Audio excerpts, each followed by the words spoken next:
Welcome to Jayasree's kitchen. இன்னைக்கு நம்ம பார்க்க போகிற ரெசிபி குக்கும்பர் சாட். ரொம்ப ஹெல்த்தியான ஈஸியான குக்கும்பர் சாட் எப்படி பண்ணுங்கிறத நம்ம பார்க்கலாம் வாங்க. நம்ம யூஸ்வலாக பாப்படி சாட் பண்ணுவோம். அதே மாதிரி தான் இது குக்கும்பர் வச்சு ரொம்ப ஹெல்த்தியாக பண்ணுற சாட். இதுக்கு குக்கும்பரை நல்லா நம்ம இந்த மாதிரி ஒரு ஸ்லைஸாக நறுக்கிக்கலாம். கொஞ்சம் திக்கான ஸ்லைஸாக நறுக்கிக்கலாம். ரவுண்ட் ரவுண்டாக இப்படி கட் பண்ணி ஒரு பிளேட்டில் அரேஞ்ச் பண்ணி வச்சுக்கோங்க.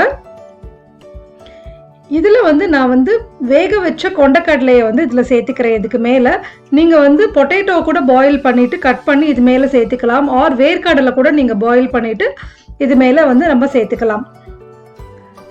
இதுக்கு மேலே நான் chaat masala, red chilli powder, black salt, jeera powder இது எல்லாத்தையும் ஈக்குவல் அமௌண்ட்டை எடுத்துகிட்டு எல்லாத்துலேயும் ஒரு அரை டீஸ்பூன் எடுத்துட்டேன். எல்லாத்தையும் நல்லா மிக்ஸ் பண்ணிக்கலாம். இதில் நம்ம சாட் மசாலாலே உப்பு எல்லாம் பிளாக் சால்ட்லேயே இருக்கிறனால நம்ம தனியாக உப்பு எதுவும் தேவைப்பட போகிறதில்ல இதுக்கு. இப்போ இதுக்கு மேலே நல்லா ஜெனரஸாக இதை ஸ்ப்ரிங்கிள் பண்ணிக்கோங்க. இதுக்கு மேலே பொடியாக நறுக்கின வெங்காயம் சேர்த்துக்கிறேன். அதுக்கப்புறமா இதுக்கு மேலே பொடியாக நறுக்கின தக்காளி சேர்த்துக்கலாம்.